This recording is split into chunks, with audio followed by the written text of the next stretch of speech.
What is good, Ninja? OJ over here from PlayerEssence, and welcome to the PE Nintendo Switch and Gaming News video. Today, we've got some awesome information for you guys in addition to Capcom, once again being Capcom when it comes to Resident Evil. Oh man, you guys are going to love this news if you have not already heard. So let's go ahead and get right into it. Resident Evil 7 Gold Edition and remaining DLC will launch in December 12th in North America and in Europe. So the End of Zoe, or is it End of Zoe, and Not a Hero completes the DLC calendar. Resident Evil 7 Biohazard Gold Edition will launch physically and digitally for PlayStation 4, Xbox One, and PC, alongside the remaining downloadable content for the game on December 12th in North America and Europe, Capcom has announced. Now, if you did not know, Capcom did announce a Gold Edition of the game, so let's go ahead and get right into that. So, the Gold Edition includes all of the content from the main game, in addition to the Banned Footage Volume 1, Banned Footage Volume 2, and upcoming End of Zoe downloadable content packs. Both the new End of Zoe and free Not a Hero downloadable content will launch on December 12th.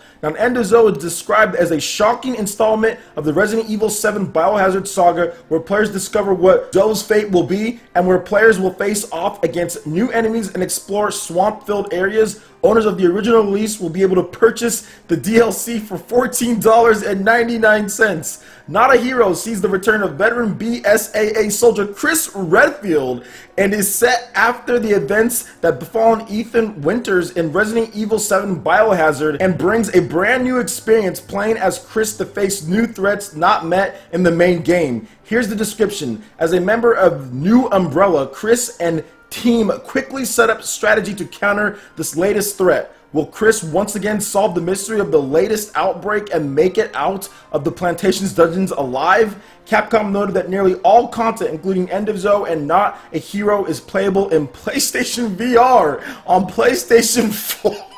I'm sorry, let me get through this. You can check out the announcement trailer as well. I'm not sure if they're going to have like a copyright on there, so I'm not sure if I'm going to have it on as far as the announcement trailer, but it'll be linked in the description below if you can't watch it on here. So I have some stuff to say about this. This is Capcom being Capcom in its like finest that Capcom would do this. Not even a year, not even 1 year, and there's already an Ultimate Edition of this game.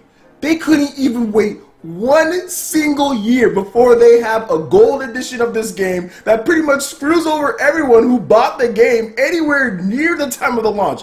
They couldn't even wait a year. People talk about Mario Kart 8. People talk about Mario Kart 8 Deluxe. At least that was multiple years.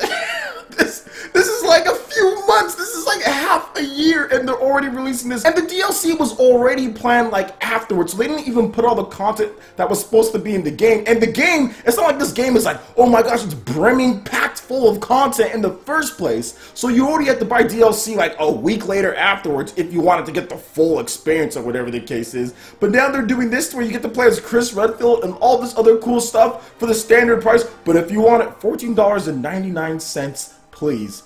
Capcom being Capcom, like always. And I'm so glad I did not fall for this PSVR game, because Capcom wants to let you know, not that you couldn't already see it on the box, like not that it's already on there and is already plastered all over PlayStation. We already know what Sony did to get this game as far as turned into a VR simulator. Oh my gosh, and they already had to make sure that you know that it's all playable in VR. I mean, this is ridiculous. At this point, this is ridiculous. See, and this is the reason why I'm not going to buy it even at this point. I'm going to wait, because there's probably going to be some Super Capcom Gold Edition of this game to where it's going to be like 20 bucks, and you get everything. You get all of this stuff and everything, because this is probably going to be $60 for all this content. I'm thinking that it's going to be $60.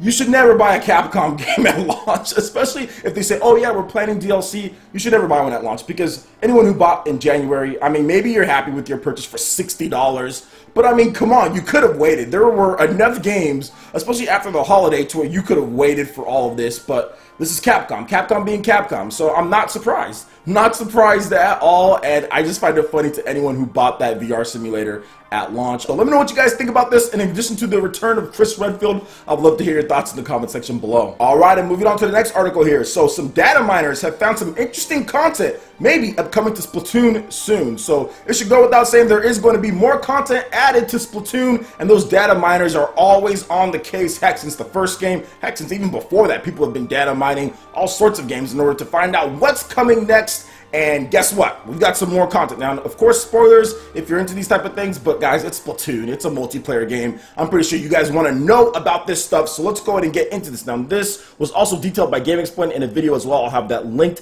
in the description below. But here is what the data miner has found. Now, there's a possible new ranked mode similar to Rainmaker called Rocket Mode. Rocket League? I don't know about that. Possible scrap game mode that uses an object. Victory Ball?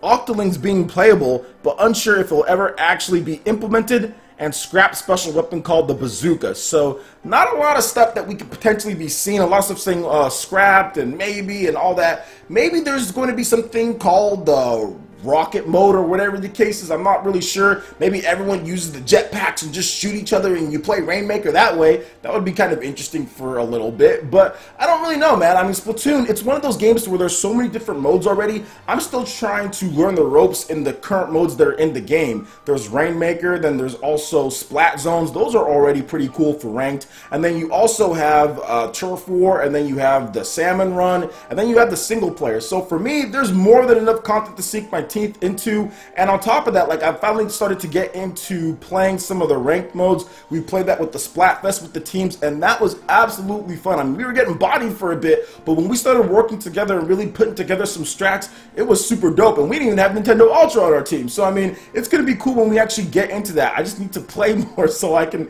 do it, because I need to be a B- rank in order to pair up with you guys like that. So I need to just hurry up and get there. I'm at C+, so I'm getting there. But overall, man, I'm happy with the content that's in there. I'm pretty content just because I want to get better at the game. I still need to unlock a lot more weapons. I still need to do so much more stuff. So it's great that new content is coming, but man, I'm happy with the content that's there. But it's awesome because Splatoon 2, a bunch of free updates no matter what. So even if I like it or not, or whatever the case is, there's always going to be new content added in. They're always going to be tweaking things.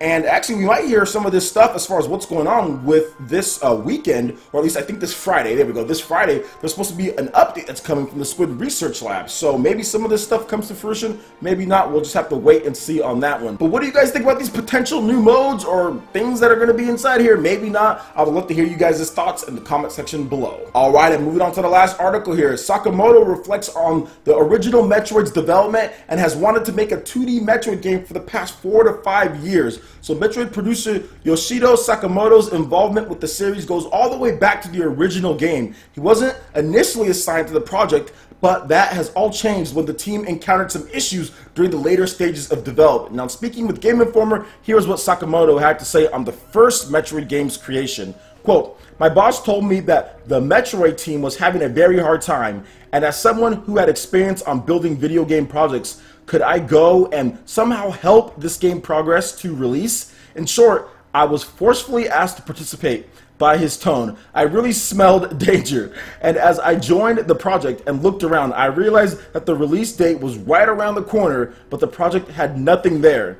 Even with our limited resources and time, I figured out how we could leverage the existing components of the game to create variation and an exciting experience. Metroid was one of my first experiences on a pretty big video game project, but I wasn't sure if players would enjoy the game. I thought it was a special game, and even then, I believed that it could be a special franchise, something that I would like to continue. Through the development of Metroid 1, I really grasped the possibilities and potential of a video game. Now, the newest Metroid title, Metroid Samus Returns, is just a few days away. I've been playing it. Make sure you check out my preview. It's freaking awesome. And as that turns out, Sakamoto has wanted to work on a 2D Metroid game for 4 to 5 years. Here's what he had to say on that. "I've been wanting to make a 2D Metroid game for 4 or 5 years, compared to the rest of the Metroid franchise. Metroid 2 has a unique game design and its characteristics really stand out. I didn't make the original, but I have huge respect for the original game. It tells the story of an important event in Metroid series, which is Samus meeting the big Metroid. So I wanted players to have the opportunity to experience this very important event in the franchise." Now, Sakamoto also confirmed that the new melee counter system was an idea from Mercury Steam. He believed it felt fresh and new, and I really felt a possibility that this Metroid was going to be something new. Sakamoto also added that it's a really great invention. Now, of course, I've been playing Metroid Samus Returns, and yes, the melee counter is really awesome, and then you get that nice little charge blast after you do the melee counter, so it does feel good, it feels smooth to play. The game is really good, obviously. Go out there and buy it. Support 2D Metroid, support the Metroid franchise after everyone cried and cried and cried and cried for it. So yeah, definitely support the Metroid franchise. I know I am. And shout outs to Nintendo. Once again, I did get a review copy for the game, so you'll be getting my final thoughts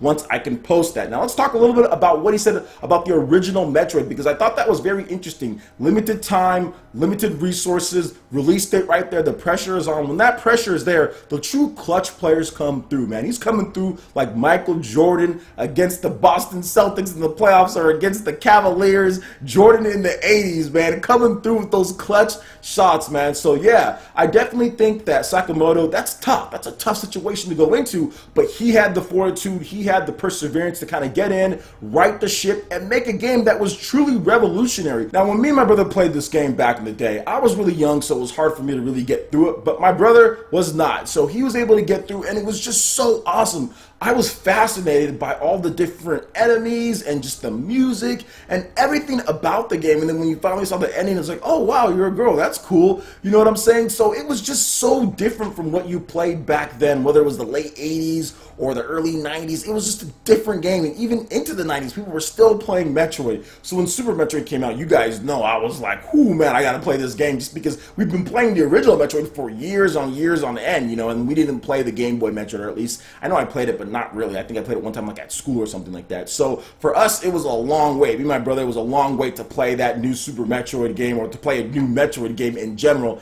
So yeah, man, I have to thank Sakamoto. His perseverance, his determination really made the Metroid franchise persevere. And yeah, he said that he's been wanting to make one for 4 to 5 years now, and the opportunity finally came about. So that was really cool, man. A lot of people were trying to say that the Metroid franchise, Nintendo just wanted to bury it, but I don't think so. I think really what happened was Other M. I think that's what happened. And they just wanted to make sure that they came back with something strong. And when they do come back, make sure you leverage it to put it in the best position to do well. You know what I'm saying? Make sure it's in the best position. Wii U, not necessarily the best position to do well considering that system sales, so you bring it back on the Nintendo Switch. 3DS at the apex of the best pretty much install base as far as the system goes. Now here you go, you have a brand new Metroid game to continue sales and also to push the new Nintendo 2DS XL. So I do think that all of it worked out in the end. So let me know what you guys think about what Sakamoto said, in addition to all the different articles that we talked about here. I would love to hear your thoughts. Alright guys, that wraps it up for this video here. Go ahead and check out the links in the description below. We've got Facebook, we've got Twitter. Go ahead and give us a like and a follow on our social media. Really helps us spread the content of PlayerEssence across the interwebs, in addition to YouTube. Also, make sure you check out our Patreon page. Pledge any tier and be entered to win some awesome prizes each month. In addition to that, we have Discord voice chat and $10 prize eShop tournaments for Mario Kart 8 Deluxe, Splatoon 2, and more. So support PE Live and PE Arena right here on PlayerEssence. Also, make sure you hit that like button if you did like this video. Lets me know you guys want more content like this going forward in the future. And subscribe to PlayerEssence for the latest news, reviews, discussions, and more. Thank you so much for watching, and we'll catch you ninja for the next video. Peace.